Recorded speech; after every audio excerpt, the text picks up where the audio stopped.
திருவருட்பிரகாச வள்ளலார் பகுதி 21.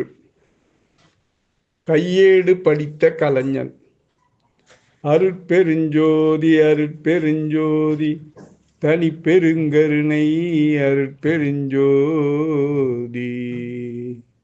திருவருட்பிரகாச வள்ளலார் தொடரில் நேற்று நாம் 20வது பகுதியை பார்த்தோம். இன்று 21வது பகுதியை தொடர்ந்து பார்க்கலாமா? அது ஒரு கோவில் மண்டபம். காலை சூரியனின் இளங்கதிர்கள் மண்டபத்தை வெளிச்சமிட தொடங்கின. ராமலிங்கம் மண்டபத்தின் மத்தியில் நிச்சிந்தனையாக உட்கார்ந்து தியானித்துக் கொண்டிருந்தான். அவன் அந்த நிலையில் வெகு நேரமாக உட்கார்ந்து கொண்டிருக்க வேண்டும்.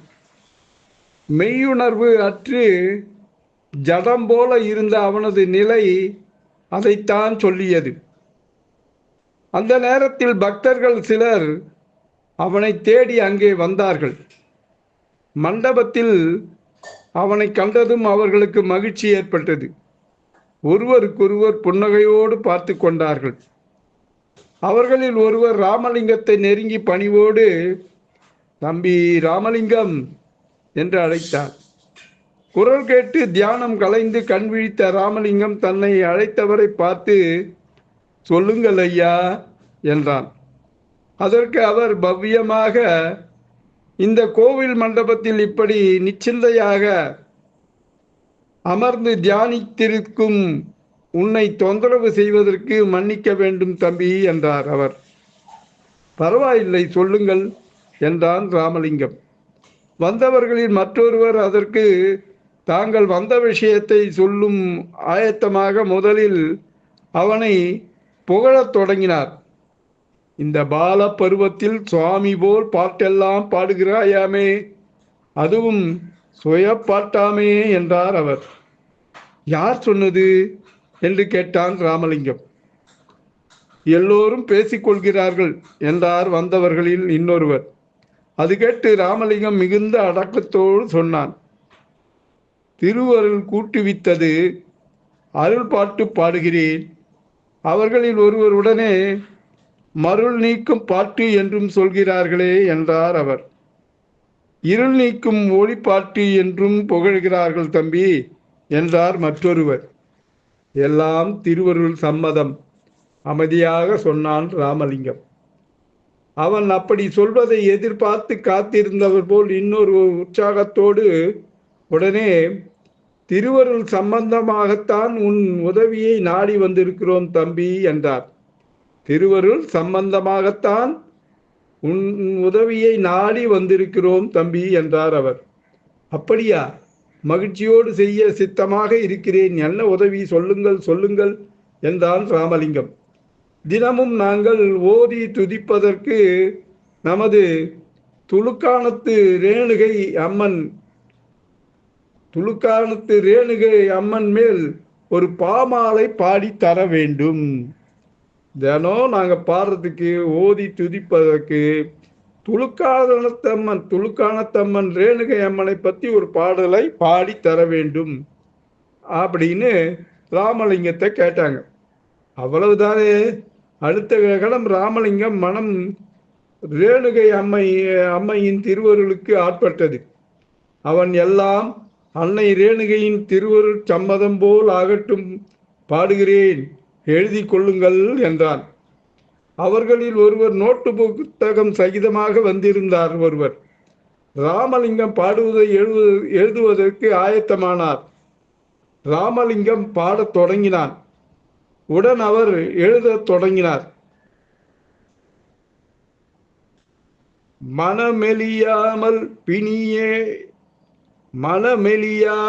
பிணியடையாமல் வஞ்சகர் தமை மறுவாமல் சின நிலையாமல் உடல் சலியாமல் சிறியனேன் முறமகிழ்ந்தருள்வாய் அணமகிழ்நடையாய் அணிதுடியிடையாய் அழகு செய் காஞ்சன உடையாய் இனமகிழ் சென்னை செய் துளுக்காணத்தம்ம ரேணுகை எனும் ஒரு திருவே என்று 2, 3, 4, 5 என்று அம்மன் மீது அருமையான பஞ்சரத்தின பாமாலை பாடி முடித்தான் ராமலிங்கம்.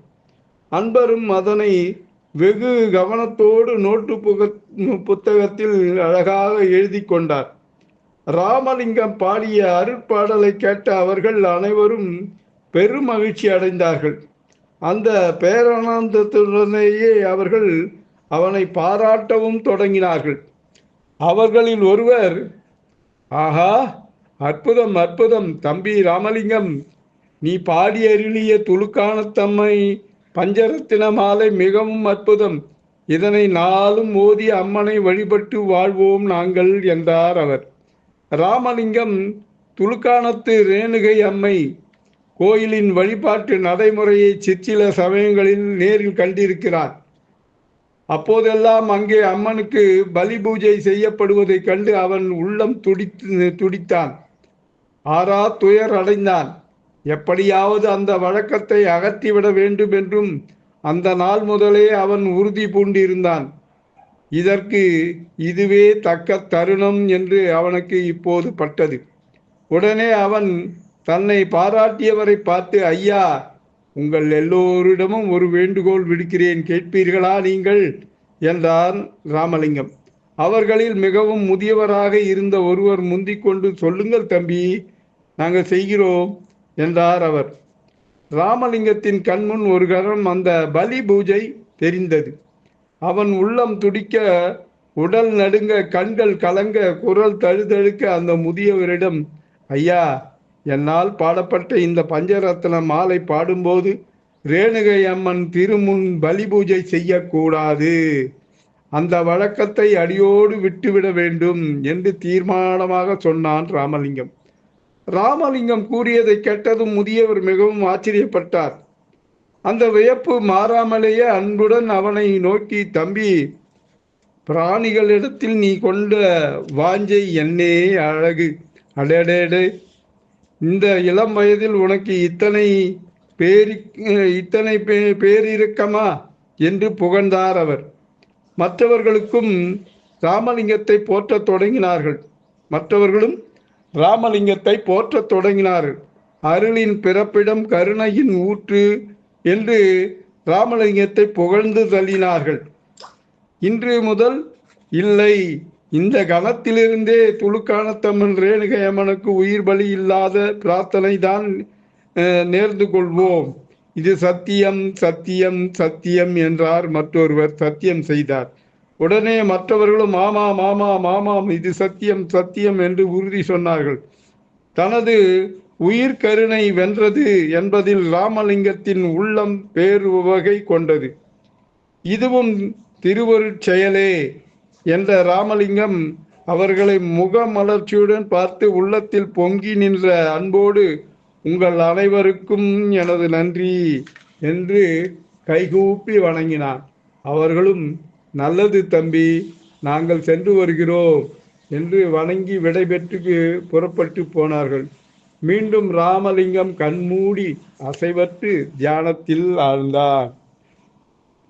மீண்டும் நாளைய பகுதியில் திருவருட்பிரகாச வள்ளலார் பகுதியில் சந்திப்போமா?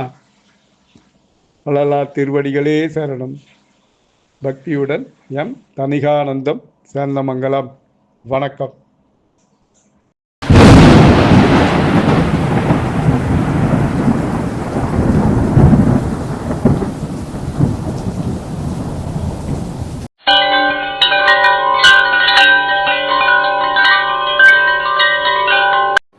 தணிகை டிவியை லைக் பண்ணுங்கள், ஷேர் பண்ணுங்கள், பெல் பட்டனை ப்ரெஸ் பண்ணுங்கள், தணிகை டிவியை சப்ஸ்கிரைப் பண்ணுங்கள். அப்போ தான் நான் போடுற வீடியோ உடனுக்குடனே வரும். வணக்கம்.